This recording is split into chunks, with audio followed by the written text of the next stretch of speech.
Avec nous ce matin, le président du Mouvement pour le développement de Mayotte pour parler de l'Assemblée générale du parti dimanche et du renouvellement des bureaux. Donc, merci d'être avec nous ce matin, Aïnoudine Salim.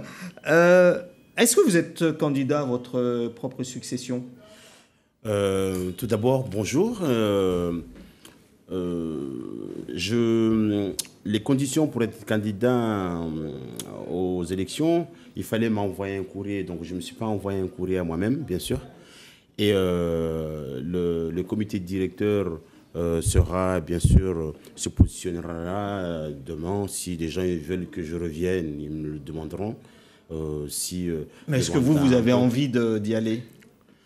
Sincèrement, pour des raisons professionnelles, politiques et pour des raisons personnelles, ça ne me dérange pas de renouveler. Mais j'ai mis des conditions et les conditions, on en discutera bien sûr dimanche.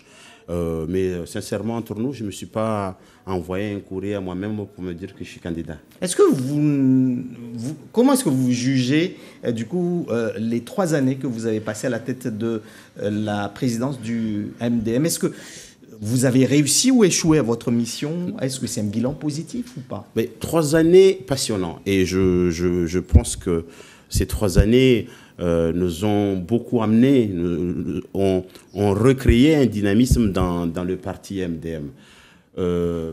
Les points positifs, ce dont j'en suis fier, c'est d'avoir rendu la fierté aux sympathisants, aux adhérents MDM de se déclarer MDM. Tout le monde veut l'étiquette MDM pour se présenter une candidature parce que je pense qu'il a beaucoup plus de chances. 3 années qui ont, au milieu, en 2017, qui ont vécu des élections. Et les élections, nous sommes sortis pas trop mal. Une personne au deuxième tour, une personne tout près de passer au deuxième tour. Législatif, un sénateur élu. Donc, quand même, il y a du positif. 3 années, bien sûr, qui font aussi qu'on peut analyser. On peut analyser nos limites. On a dû analyser les difficultés qu'on peut avoir à diriger plus de 1000 adhérents dans une association. Mes collègues et les partisans auront un bilan, bien sûr, dimanche. Je leur présenterai, je leur ferai le point de mes 3 ans qui ont été riches. Et vous imaginez, le parti était dirigé avant par Marcel Henry, par Zuber Andrea Giraud. Après, c'est Aïnoudine Salim qui est venu. Donc, l'héritage n'a pas été trop lourd. Il y a un héritage j'estime qu'on a bien assumé. On a bien hérité et on a respecté quand même la politique de nos anciens. Est-ce que la personne qui va reprendre le parti, si ce n'est pas vous dimanche, doit être une forte personnalité comme ceux que vous avez cités tout à l'heure?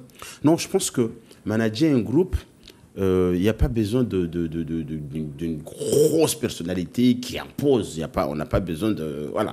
On a besoin de quelqu'un qui est capable d'écouter, de connaître les avis, d'écouter les autres. Parce que nous sommes dans un parti. Et dans un parti politique, nous avons une démocratie. Les gens qui viennent chez nous, ils ne viennent pas chez nous parce qu'on va leur imposer un candidat. Ils ne viennent pas chez nous parce qu'on va leur imposer une idée. Ils viennent chez nous parce que justement, nous avons une ligne directrice. Nous avons la politique du développement de ce pays. Nous avons hérité de nos anciens le fait de nous battre pour rester français avec les avantages français. Nous avons hérité de toutes ces politiques. Et nous sommes là pour leur donner le pouvoir, leur donner la chance de s'exprimer, de donner leur avis, de participer au développement de cette île. Donc, ce n'est pas obligatoirement quelqu'un... Oh, je ne sais pas, peut-être je n'ai pas compris votre notion de grosse tête, mais j'ai... de personnalité. Voilà, de force de personnalité. J'ai passé quand même 3 ans à diriger un très bon parti et je ne sais pas si je suis forte de personnalité. Vous avez cité tout à l'heure, vous avez parlé tout à l'heure de 1000 adhérents, plus de 1000 adhérents à ce parti. Est-ce que ce sont ces adhérents qui vont voter dimanche ou participer à cette assemblée générale? Comment est-ce que vous définissez ces adhérents? Est-ce que ce sont des gens qui sont à jour de leur cotisation, comme on dit?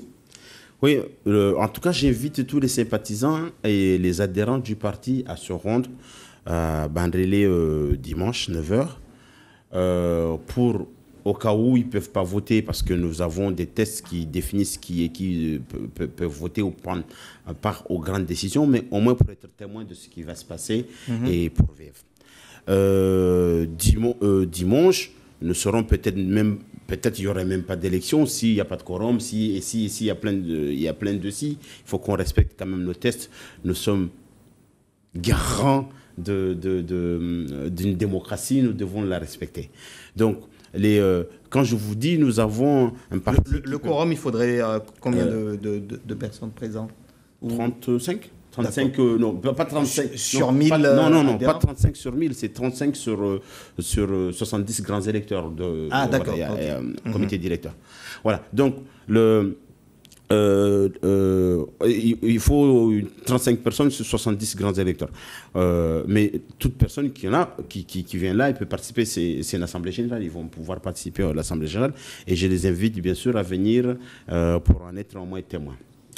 Il y a eu, lors des dernières élections législatives et sénatoriales, deux tendances dans votre parti. Est-ce que la problématique est réglée ou est-ce qu'on risque de se retrouver avec ces deux tendances dimanche face à face?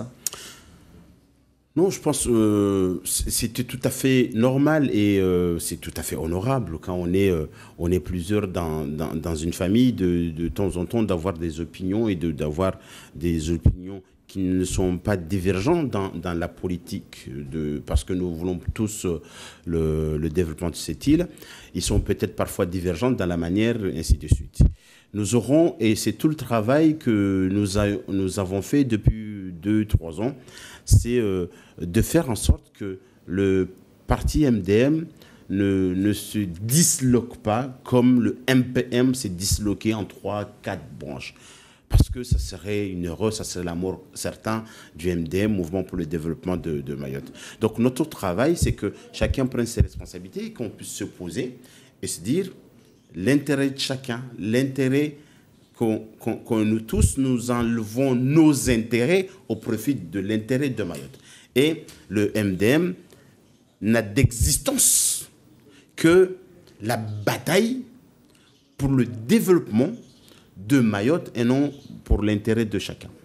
Les enjeux vont être aussi les élections locales qui arrivent. Je pense surtout ici au municipal de 2020. Le parti doit sortir avec un bureau fort et ambitieux dimanche. Quel sera votre rôle désormais si vous n'êtes pas candidat ou si vous n'êtes pas élu? Je suis peut-être le plus fervent MDM qui peut exister dans cette île. Donc je suis toujours là pour aider le parti à gagner. Pendant ma mandature, j'ai eu à tracer quand même les orientations pour qu'on puisse gagner les élections municipales et cantonales en 2021. Et je pense, et je le dis à tous mes collègues, et je le dis à tous Maoré, nous sommes capables de gagner. Et nos efforts, c'est, il faut à tout prix qu'on soit à la tête de ces communes, que nous soyons à la tête du conseil départemental, parce que nous avons vu, et personne ne peut me dire le contraire, que quand vous avez une commune dirigée par quelqu'un qui a la culture MDM, en général, la population s'y sent bien. Quand vous avez Mayotte dirigée par quelqu'un qui a la culture MDM, en général, la population a des avocats politiques qui défendent le pays et qui défendent les intérêts de la population. Donc, il est de notre intérêt, il est de l'intérêt de tous ceux qui aiment ce pays de se battre pour que demain, Mayotte ait à sa tête des élus qui ont la politique, qui ont la formation, la connaissance, l'envie politique MDM. Mais ce parti applique-t-il la parité? C'est un parti où on voit beaucoup émerger de fortes personnalités, encore une fois, mais surtout des hommes. On ne connaît pas beaucoup de femmes MDM mises à l'avant. Est-ce qu'il est possible que, par exemple, dans votre bureau, peut-être que dimanche, une femme soit à la tête de ce parti? Bien sûr, le parti a toujours été dirigé en sous-main, en sous-marin par les femmes. Les femmes. Mais pourquoi qui ont toujours en sous-marin? Attendez, je m'explique. L'envie d'être devant. Nous ne pouvons pas obliger les gens à être président, à être secrétaire général, et ainsi de suite. Mais nous demandons à chacune de ces femmes de se mettre en avant, de prendre ses responsabilités. Mais vous êtes en train de me dire que c'est un parti d'hommes. Mais si vous comptez, par exemple, le nombre de conseillers départementaux élus sur l'étiquette MDM, il y a plus de filles que de garçons. Donc, mais élus sous l'étiquette en 2015, sous l'étiquette MDM, qui sont présents au conseil départemental sous l'étiquette MDM, il y a beaucoup plus de... Nous avons des femmes qui ont des fortes personnalités, qui pourront être devant, et je souhaite, donc je les appelle, à venir, bien sûr, se positionner pour diriger un jour ce parti, parce que je pense que l'avenir aussi de Mayotte, c'est parfois d'avoir des élus femmes à la tête des administrations. Ce parti n'a pas de représentativité au niveau national. Est-ce que les Mahorais peuvent encore s'identifier avec un tel parti, avec un sénateur qui a choisi le camp de La République En Marche, un conseil départemental dans la majorité les Républicains, d'autres conseillers dont vous, dans l'opposition? Est-ce que tout ça, ça ne perturbe pas l'électeur mahorais? Je peux comprendre. Je peux comprendre le questionnement que a la population sur une représentativité métropole ou nationale. Mais je tiens à les assurer que nous avons fait toutes les démarches pour que pas le MDM ne soit impliqué, inséré dans une partie à métropole, mais que le MDM soit une partie reconnue comme tous les partis à métropole, avec les mêmes valeurs, avec la possibilité de présenter des candidats dans certaines communes à métropole en tant que MDM. Donc nous avons fait toutes les démarches et nous allons bientôt aboutir à nos démarches. Mais la politique de nos aînés est centré sur le fait que quand vous êtes élu MDM, vous devez pas penser à vous, vous devez penser à la population. Et quand vous représentez le MDM, quand vous représentez la population en métropole, c'est de vous mettre avec des partenaires qui peuvent vous écouter pour le développement de cette île. Donc quand le sénateur Abdallah, par exemple, m'appelle pour me demander, président, où est-ce qu'on se met? J'ai eu telle ou telle proposition, j'ai telle proposition. On dit, les intérêts des Mahorais sont où? Et c'est à partir de ce moment-là qui s'y mettent. Nous avions des sénateurs qui étaient à l'UMP en ce temps-là. Nous avons des sénateurs qui étaient au MODEM, ainsi de suite. Nous sommes un parti de centre.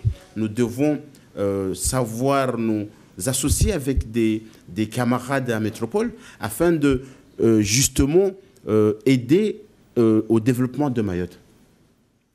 Merci à vous. Je vois que l'heure approche. Merci à vous, Aïnoudine Salim, donc d'avoir été l'invité de Zakweli ce matin. Pour finir, juste donc, l'Assemblée générale aura lieu le 2 décembre et c'est bien à la mairie de Bandrélé.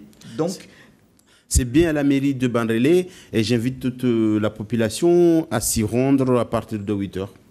Voilà, donc le message de Aïnoudine Salim, président du mouvement pour le développement de Mayotte. Merci à vous donc d'avoir été l'invité de Zakweli pour parler de cette assemblée générale qui se tiendra donc dimanche à Bandélé pour le renouvellement du bureau exécutif.